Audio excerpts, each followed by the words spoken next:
Desde siempre San Pedro ha tenido una vinculación muy especial con San Sebastián, y no solamente porque en el día grande del patrón pues su cuadriga, por así decirlo, daba la vuelta aquí, sino también porque ahora nos lo va a contar nuestro siguiente invitado, Diego Lopa. Muy buenas. Hola Antonio, buenas tardes. Este además era el sitio oficial donde nacía nuestra ciudad, ¿verdad? Antiguamente. Bueno, realmente Huelva nació aquí, en el cabezo de San Pedro. Aquí estaba el castillo de los Guzmanes, cuando Huelva pues pertenecía, digamos, estaba bajo el duque de Medina Sidonia, su hijo el conde de Niebla. Los inicios de Huelva están aquí. De hecho, Huelva empezó a crecer, por eso algunas calles como esta que tenemos ahí frente era la calle Siro, porque estaban llenas de los silos de trigo, la calle Hospital, porque estaba el hospital, la Cuesta del Carnicero, porque había un matadero. Podemos decir que estamos efectivamente donde nació Huelva.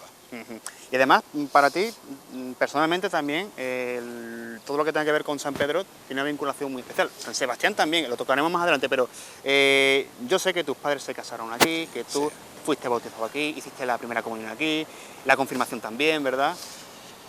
Mi abuela María, le mando este recuerdo que era muy sansebastianera, pues vivía en la calle Amado de Lázaro, a 100 metros, y entonces, bueno, yo, tanto la Plaza de la Merced como la Plaza de San Pedro eran mi hábitat de niño, y efectivamente, como bien dice, aquí se casaron mis padres, aquí me bauticé yo en esta iglesia tan coqueta y tan familiar de San Pedro, aquí me confirmé, aquí salí con la Hermandad de Pasión muchos años.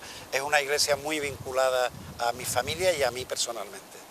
Y por supuesto San Sebastián, porque es que además San Sebastián sabemos que la Hermandad de Estudiantes, de la cual tú eres hermano, sí, señor, se preocupa mucho durante el año de que todo salga a pedir de boca, sobre todo cuando llega tal día como, por ejemplo, este domingo.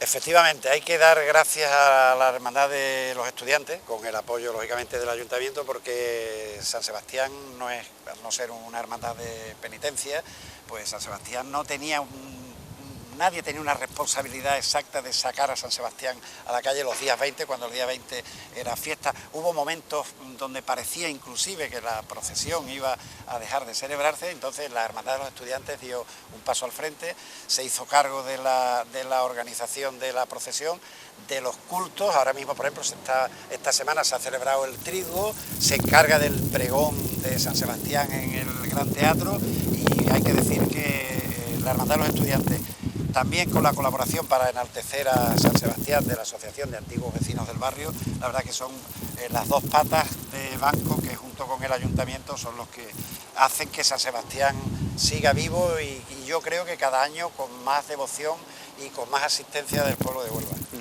Vinculación personal y vinculación incluso profesional, porque yo creo recordar que tú me contabas que allá por los años 60, cuando comenzaste en Radio Juventud, era Radio Juventud, ¿verdad? Radio Juventud de Huelva, que buena memoria tiene. Sí, buena memoria tiene. Y nunca lo he tenido muy claro, no lo he recordado muy bien si fue, lo primero que hiciste fue la retransmisión de los Reyes o la retransmisión del Santo. Pues mira, las dos fueron en enero del año 65, y lógicamente, por cronología, primero fue la retransmisión de la cabalgata de Reyes, que fue una auténtica odisea, que hace unos días con Ana, comentando la cabalgata nuestra de Huelva, pues decía cómo lo hacíamos entonces, que era pues ir con una furgoneta detrás, entrando en casas particulares previstas donde había teléfono y haciendo llamadas telefónicas. Esos Reyes Magos con esos pajes más o menos moros, ¿no? Bueno, era lo que decía la crónica, ¿no? Eso fue en la primera, en el año 22, cuando la primera, crónica de aquella época, la crónica de aquella época decía más o menos moros, efectivamente, que iban acompañando.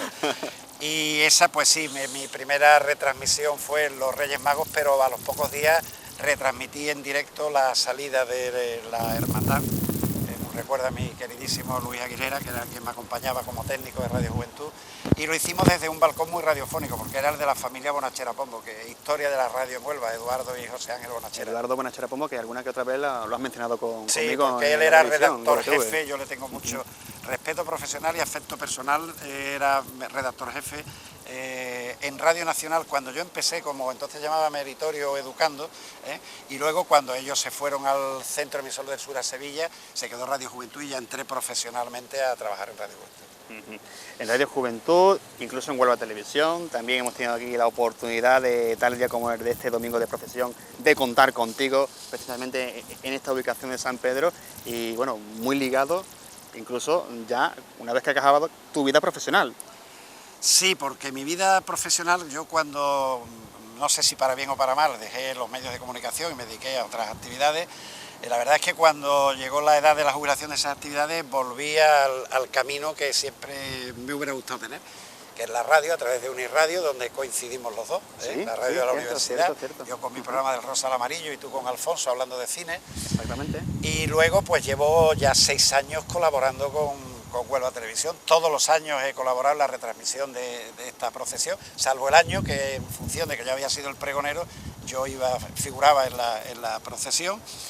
Y bueno, y con las caras de Huelva, que llevamos 6 años y llevamos pues más de 140 programas, la verdad. Para cuando llegue tal jornada como la del Día Grande del Patrón, siempre se dice esto de San Sebastián, mocito y galán, saca a las niñas a pasear y luego les moja el delantal. Pero lo cierto es que mojar delantales, al menos de una manera muy intensa, eso yo no sé, para eso hay que retrotraerse cuántos años. Pues mira, tenemos un punto de referencia. En 1959 se bendijo y se inauguró la parroquia de San Sebastián, con lo cual luego lo explicamos. San Sebastián vino de su refugio en el antiguo cementerio de la Soledad, donde estaba en la sala de autopsia en una caja, vino en el año 59 a su parroquia. Bueno, pues llovió tantísimo ese año 59 que la procesión se celebró dentro del templo. O sea que tenemos esa referencia, que tuvo un estreno pasado por agua, digamos. Y yo desde que estoy colaborando, desde el 2012 que estoy colaborando en esta retransmisión, pues ha llovido 2 veces. Una precisamente el año que yo iba a la procesión, que tuvimos que dar la vuelta en la estatua de los Litri, y otro que fue cuando se inauguró la capilla que hay debajo con la reliquia que tuvieron que hacer una cosa muy rápida, aprovechar una clarita, sacar al santo por la rampa que estaba puesta, bendecir y volverse, porque la verdad es que también todo estaba muy rápido, lloviendo. sí. Los demás días, pues la verdad es que ha hecho una temperatura que contribuye al esplendor de este día de Huelva, que afortunadamente cada vez, vuelvo a decir, cada vez hay más gente, está más acompañado el santo, y cada vez la gente de Huelva sentimos más que tenemos un patrón desde 1738, o sea que ya hace años que es patrón. Y varias tallas, ¿no? Porque la de Pérez Comendador no es la única. Sí, verá, mira, es que Huelva tenía 2 patrones, que eran San Sebastián y San Roque. San Roque. Porque en el siglo XVI hubo una epidemia de peste, los monjes dijeron, bueno, vamos a encomendarnos a San Sebastián, que había muerto cuando el emperador Maximiano no solo lo asaeteó, pero no para que se muriera, sino para que sufriera, y luego lo tiró a las cloacas, y desde entonces, bueno, pues se le considera un poco el protector de esa enfermedad. Los monjes se encomendaron a él y le prometieron la construcción de una iglesia. Y cuando pasó la epidemia, realmente la iglesia se hizo, y ahí está, que es la iglesia de la Merced, la actual catedral. Y entonces teníamos un patronajo compartido, San Sebastián y San Roque, hasta 1738. Que San Roque todo el mundo pues lo asocia con Lepe, normalmente. Sí, bueno, pero hay una imagen de San Roque en la catedral. Cuando entras en la iglesia, a mano derecha, hay un altar con San Roque. Y en cuanto a lo que me dice de las imágenes, por retrotraernos a lo más reciente, esta imagen es de los años 40, siendo alcalde González Barba, es de Pérez Comendador, pero antes había habido otros intentos de imágenes. De hecho, había una muy pequeñita que es de González Suero, que está aquí dentro, entras en San Pedro y a mano derecha está esa imagen pequeñita, y se le quiso dar un cambio de imagen o de look, como se dice ahora más modernamente. Hicieron un San Sebastián pequeñito también y con barba. Y aquello no hizo mucha gracia, no sé por qué. En la época aquella con barba. Sí, con barba. Y entonces, como tuvo muy poca acogida, porque además San Sebastián tú lo relacionas con una cara hermosa, de facciones tranquilas. Casi un efebo, ¿no?, que se podría decir. Hace 2 años el cartel anunciador lo pintó mi mujer, Antonia María Peralto, y por vez primera yo me alegré mucho, aunque el cartel creara controversia con los puristas muy barrocos que quieren algo de imágenes cubistas. Ella pintó un San Sebastián con cara angelical, que va al martirio sonriente, y entonces parece que lo de la barba como que no le pega mucho, y entonces quien quiera ver esa imagen, porque se le donó al pueblo de la Redondela, de donde es patrón también San Sebastián, pues allí en la Redondela, en su iglesia, está la imagen de ese San Sebastián, que en los años 40 fue sustituida por esta actual de Pérez Comendador. Pues fíjate que estamos en una época en la que se llevan mucho las barbas muy frondosas, muy espesas, ¿eh? Ese santo, esa talla, Sí. en estos días habría triunfado. No lo sé, porque la gente mayor y las que amamos un poco la historia y vemos, pues parece que imaginamos, tú siempre imaginas a alguien de una determinada manera. Cierras los ojos, piensas en alguien y flash, le haces la fotografía. Entonces, la fotografía de San Sebastián es una fotografía de una cara juvenil, dulce, serena, no lo adivinas ni soldado del Imperio Romano, como era en función de que era hijo de militar, ¿no? Entonces, yo personalmente, porque estas cosas dice que en gusto, el libro de los gustos No está está escrito, en blanco. ¿no? Está escrito, claro. Yo no me imagino a San Sebastián con barba, lo prefiero como... Después de tantos años bien afeitado, ahora mismo. desafeitado que se pega el domingo por la mañana. Bueno, y has comentado además que es una talla que ha estado, bueno, antiguamente tenía su lugar de residencia en el cementerio de la Soledad. No, en el cementerio, aquí, en el cementerio de San Sebastián, el cementerio de San Sebastián, que cuando, hasta el año 59 el cementerio estaba derruido. Yo tengo que decir que de pequeño una de las excursiones favoritas de los chavales era venir a buscar huesos, porque siempre pensábamos que aunque se habían llevado a los cementerios de la Soledad, algo quedaría, y efectivamente algo quedaba, porque hay que ver la idea de los críos, ¿no? Porque eso había una plazoleta delante donde estaba y más o menos la fuente de los bomberos aproximadamente, ¿no? Que en las fiestas de San Sebastián, que entonces el día 20 era festivo, pues allí se ponían atracciones, que luego fueron bajando hasta ponerlas delante de la ermita de la Soledad, y allí pues estaba lo que había sido antigua sala de autopsia. Y en esa antigua sala de autopsia, que estaba independiente, digamos, de lo que había sido el Camposanto, que ya estaba en teoría sin restos, en una caja guardado estaba la imagen del santo. La procesión y el traslado se hacía en 2 días, porque el día 19 hay que nombrar a don José Muñoz, párroco durante muchísimos años de San Pedro. Se organizaba la procesión, que se sacaba el santo de esa caja, se preparaba y se traía desde el cementerio de San Sebastián hasta San Pedro. Aquí dormía, pasaba la noche y luego el día 20 por la mañana era la procesión. Repito que entonces el día 20 era festivo.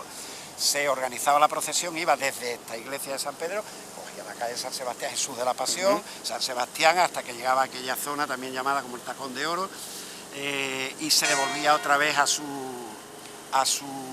caja, donde iba a esperar, no caja fúnebre, sino casi caja de empaquetamiento. Antiguamente el día de San Sebastián era festivo y la gente se iba de Huelva, creo que se iba incluso a Sevilla, se iba al Corte Inglés de Sevilla, y además, al menos eso Juan Riquelme lo contaba el año pasado, y además el Corte Inglés, en su exaltación. El Corte Inglés, lo mismo que ahora saluda a los portugueses que vienen al Corte Inglés, allí saludaba a la gente de Huelva que estaba, era triste porque San Sebastián se había quedado reducido a muy poco, porque hay que recordar, como recuerdo yo, y recordarán los huelvanos, yo me gusta decir la palabra, los huelvanos de mi edad, recordarán lo que se organizaba aquí de puestos de atracciones, los puestos de ponche, el célebre ponche en Navajazo, como se decía. Cómo se le engalanaban los barcones, ¿no? Las entradas de cada casa. Había un concurso de fachadas, aquí estaba la tertulia Litri, Casa Honorio, la parra, que la tenemos ahí enfrente, estaba la parra grande y la parra chica. Entonces había un concurso de hortalizas, se ponían unos rábanos, unos palmitos, unas remolachas, impresionantes de grandes, que la habían cultivado expresamente, y además el concurso de fachadas, que eran preciosos. Yo en el programa, en las caras de Huelva, que suelo poner cuando hago el especial San Sebastián, pues por ejemplo, hay una preciosa que es un inmenso abanico en la puerta de la tertulia de Manolito Báez Litri, aquí muy cerquita de donde estaba, otra que era un aparato de radio, Casa Honorio también lo ponía, la Plaza de la Soledad, ten en cuenta que tenemos ahí Casa José y las Angarillas, el Pésame, bueno, había tantas tabernas y tantos bares, solo el San Sebastián, el que tenía mesas de mármol, como se decía, y que hoy, pues donde estaba ese bar tan típico hay una pizzería, pero bueno, los tiempos avanzan. Entonces, es que las fiestas de San Sebastián era impresionante, yo desde pequeñito, lo dije tanto en mi pregón como en mi exaltación, recuerdo aquellos policías locales con los penachos blancos, los maceros, tenía muchísima solemnidad la procesión de San Sebastián y eran unas fiestas que duraban 3-4 días. La calle San Sebastián estaba lleno de corralas, de casas de vecinos, con las luces puestas además del alumbrado oficial, se sentaban a la puerta de la calle, porque el barrio de San Sebastián era un barrio como otra ciudad. Fíjate que la gente del barrio de San Sebastián, cuando iban al centro decían, vamos a Huelva, porque este era un barrio torero, flamenco, de intimidades, peluquerías. ¿Cómo te puedes imaginar tú que aquí había 5 o 6 peluquerías en un barrio? Hoy es difícil de imaginar. Es difícil de imaginar, panaderías, refinos. Yo siempre me acuerdo, el refino más conocido, el del padre de nuestro querido Camilo Gómez, también pregonero de San Sebastián y que se crió en el barrio de San Sebastián, que cuando me cuenta y me contaba cuando yo preparaba la exaltación de los antiguos vecinos, y es que era impresionante, era otra ciudad, todo el mundo se conocía, conservaban sus motes, por decirlo de alguna manera, era un barrio muy especial. Yo lo recorría varias veces en semana porque un queridísimo amigo mío, en paz descanse, Alberto Martín, tenían los padres la vivienda en una especie de pequeña finquita pegando al cementerio, en el camino de Palomeque. Entonces íbamos y venía mucho y yo me sentía muy identificado con el barrio de San Sebastián, con sus costumbres, el internet del barrio de San Sebastián para saber cómo había quedado el litri, se llamaba Pepe Ramos y era un practicante que tiraba cohetes, que si había cortado una oreja tiraba un cohete, si había cortado 2 orejas tiraba 2 cohetes. Entonces yo en el pregón no me resistía a nombrarlo y a decir que era poco menos que el internet de la época. Un barrio absolutamente entrañable, vinculado a Huelva. Personajes, si hablamos de personajes taurinos, todo el mundo habla del litri. Hay que hablar de Rafael Carbonell, por ejemplo, que el único torero que ha muerto en la plaza de toros de Huelva, en la corrida del Día de Corpus del año 54, que toreaba con Joselito Romero, otro onubense, y con Alejandro Arnold, venezolano, que era otro vecino de aquí, más vecinos que iban en el mundo de los toros, mi queridísimo amigo Gumersindo Salas, también del barrio de San Sebastián, novillero, en fin. Diego, nos quedamos ya sin tiempo y yo me gustaría terminar como hemos empezado, porque tú has dicho que me comentabas, ¿no?, que aquí se casaron tus padres, aquí te bautizaste, aquí tomaste la primera comunión, aquí te confirmaste, y precisamente haciendo referencia a lo que has mencionado antes el pregón, cuando fuiste pregonero, dijiste... Una frase muy bonita. Dijiste una frase muy bonita. Claro, muy bien, que me salió del alma, que no la tenía casi ni preparada. Precisamente recordando todo esto, ¿no? Mis padres se casaron aquí, yo fui bautizado, aquí di la primera comunión, me confirmé y me faltó... ¿Qué es lo que te faltó? Bueno, pues después de decir todo lo que había sucedido, pues me salió del alma y me emocioné, y además la aplaudieron mucho, lo cual acrecentó mi emoción, y dije que si algún día vuelvo a nacer, Campanas de San Pedro quisiera ser. Bueno, pues con eso último nos quedamos. Diego Lopa, gracias por haber estado con nosotros compartiendo este momento. Encantado, como siempre.